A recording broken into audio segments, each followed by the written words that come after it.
Good evening, welcome to Last Bell Boxing. Tonight we're joined by matchmaker great Bruce Trampler from Top Rank. Good evening, Bruce. Good evening. Thank you over here. Thank you for sparing the time to join us. Really appreciate it. You're also joined by Ray, my co-presenter as well. Good evening, Ray. Hi, you right? So, Bruce, I thought we'd start by going back to the beginning. We've done some homework on the young man, and obviously he started off by looking for a career in journalism, and then decided to create a career in boxing. So why did he decide to jump into boxing?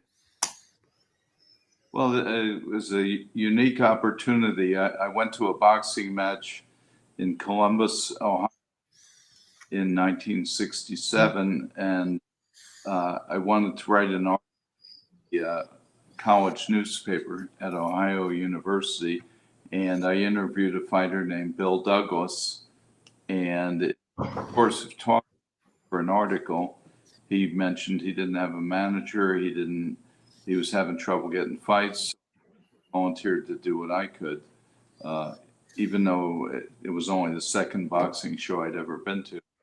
And so we hooked up, Bill Douglas, the fighter, me as the manager. And of course, he later became better known as the father of Buster Douglas. And so it was very fortuitous. It was, almost unbelievable that we would hook up, and that's how it started. So that must have been quite a steep learning curve supporting Bill Douglas with his career. How did you go about learning what to do? Yeah, it was a crash course in learning. I Ring magazine, I'd been a fan, and I started reaching out to contacts in the city. Went around. I was acquainted with Teddy Brenner, who was the matchmaker at Madison Square Garden at the time. Just one phone call led to another, one letter written led to another, bonds by mail, and it just kind of grew to the point where in 1971, Douglas and I traveled to London to fight Bunny Sterling over there. So. Ray? Yeah, your reputation you've in the International Boxing Hall of Fame, and it's a who's who of you've been a matchmaker. I was just interested to find out in terms of you work with the likes of George Foreman. I mean, how do you manage to get such a big role in helping George Foreman? Well, working for Top Rank opens a lot of doors for you, and it acquaints you with some of the best fighters in history over the years. So George Foreman, an all-time great heavyweight, but we've dealt with Hall of Fame fighters at every weight class. Well, Bob started in 1966. I started with him near the end of 1980. So that's over 40 years with Top Rank. So you run across, pretty much the best of the best, and right on down to the worst of the worst. Just touching on George Foreman for a minute, Bruce. I understand you had quite an interesting encounter in a changing room after a fight with Mr. Foreman.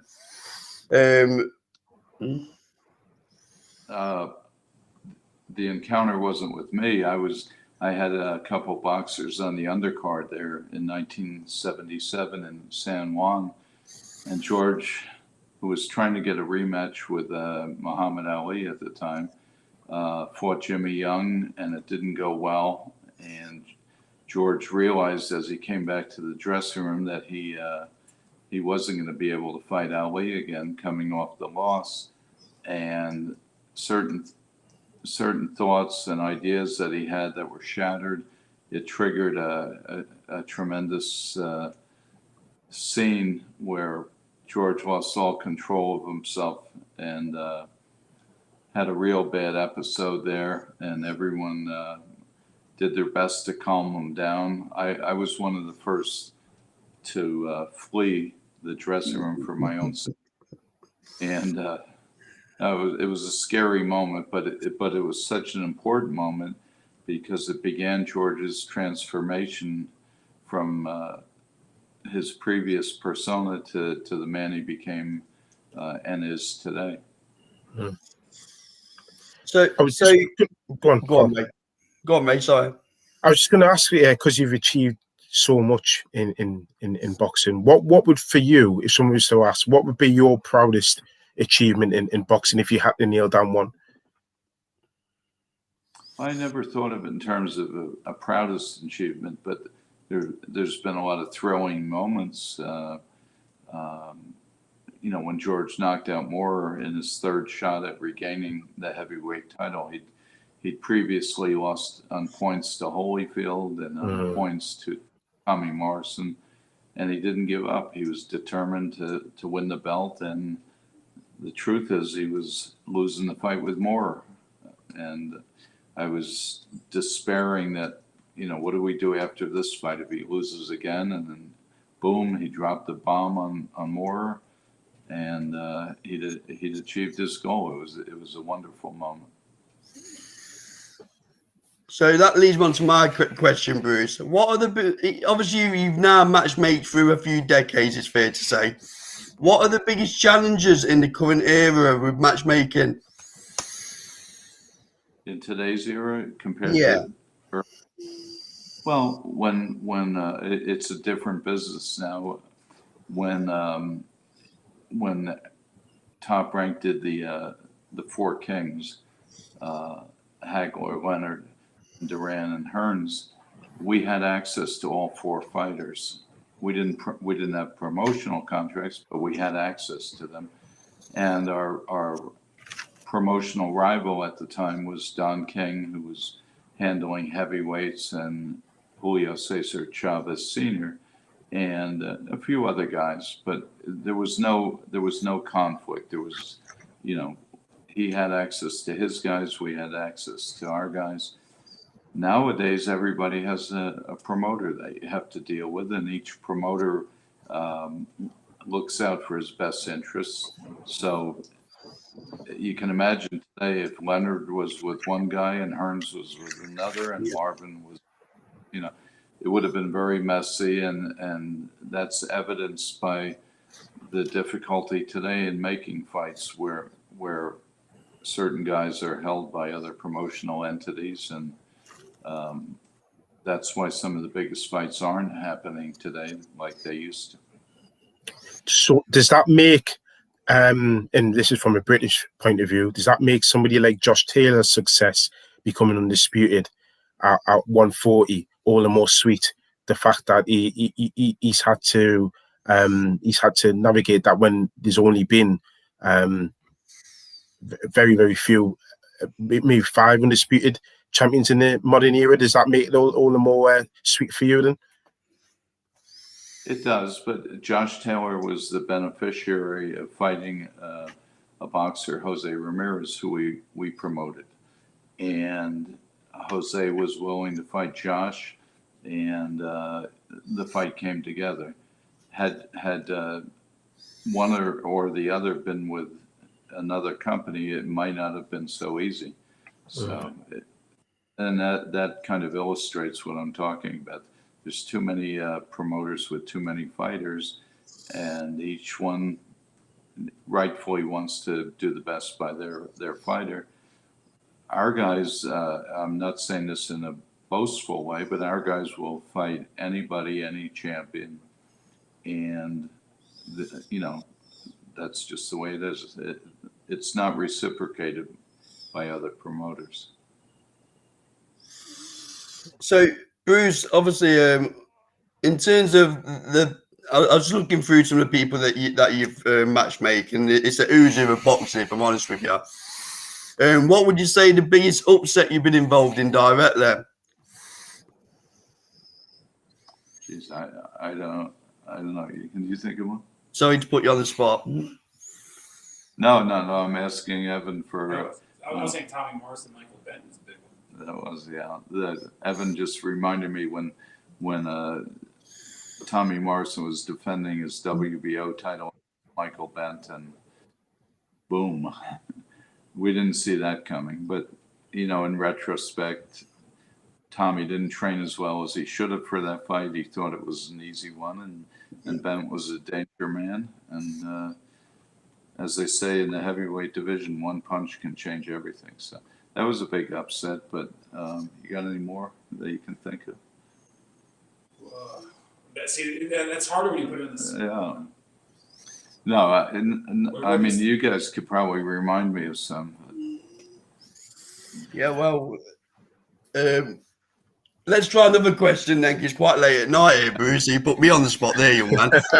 Yeah, No. That was enough. What about the greatest victory you've been involved in then? Probably too many to recall on, Bruce, but a couple of highlights. Well, for me personally, I was very close to Johnny Tapia. So when Johnny out his Albuquerque rival, Danny Romero, that was quite a fight. I don't know how big it was internationally, but in the States, and especially in the Western states, that was a big fight. But whenever you have a chance to see a Ray Leonard fight or an Oscar De La Hoya fight or any of these guys, you feel honored and thrilled to be part of it. Yeah. And what about the atmosphere over in the UK? Because a lot of American and other fighters come across to the UK and they're quite astounded by the atmosphere. What are your thoughts on the UK fight fans' atmosphere in stadiums? It's incredible. They have the best boxing fans in the world over there. And I say that with a little bit of pride because I'm 25% a Scotsman. So I can relate to my Irish and English brothers. And wonderful fans and terrific fighters, and always has been that way. So moving on to current affairs then, Bruce, for 1 minute. There's been a couple of articles over in the UK stating that if the likelihood is Josh Taylor will fight Terence Crawford April, May next year. I'm not asking for any exclusive or anything, but is that realistic? Probably not. Josh is a real tough guy, and he'll fight anybody. And I think when Josh made those claims, he would fight Terence Crawford, who's, in my opinion, the best fighter in the world, pound for pound. But that's not Josh's weight class, and he did a wonderful job unifying the titles, and I think he'll stay, at 140 at 10 stone. And Crawford's got his own challenges ahead of him, or defenses ahead of him. But no, there's no question Josh would fight him, either in the ring, on the street, whatever. Yeah. But not likely, no. Typical Scotsman, eh? And then obviously Joshua versus Fury. Again, Arums said that's likely to happen 2022. Boy, do us UK fans want to see that, as I'm sure you can imagine. What's your thoughts on that fight? Which fight was that? Sorry, that's Joshua versus Fury, proposed for next year. It's a fantastic fight. Two very evenly matched guys, and it got thrown. Obviously, we all know what happened with Fury Wild 3. So that's got to be taken care of first. And but I know how Fury feels about fighting AJ, and I'm sure AJ feels that's a really, really competitive fight with a lot of national pride going on involved there. And that's a fight, as a fan, I'd be looking forward to see. I'd imagine there's a lot to work through as well regarding who's the A side and who's the B side, and there'll be a lot to work through on that fight, won't there? Oh, there's going to be so many storylines there. There is no A side there. There's two A sides. I should say there's no B side. Two terrific fighters. That's a match made in heaven. obviously, like everyone else, I hope it happens. Yeah, yeah. And then, Bruce, what's the secret to your vitality and Bob Arums' vitality? Because the energy you guys have got, you know, is second to none. You got Bob Arums jumping around different time zones. You know, what's the secret, Bruce? Give it me. Come on. Well, I can only speak for Bob Arum. He's not human. He's superhuman. I mean, just this week alone, you know, he turns 90 in December. But just this week alone, he flew to Philadelphia, to New York, back here, thinks nothing of it. And that's what really keeps him going. We all sit around and marvel at him, because when the rest of us get tired at the end of the day, he's just getting started.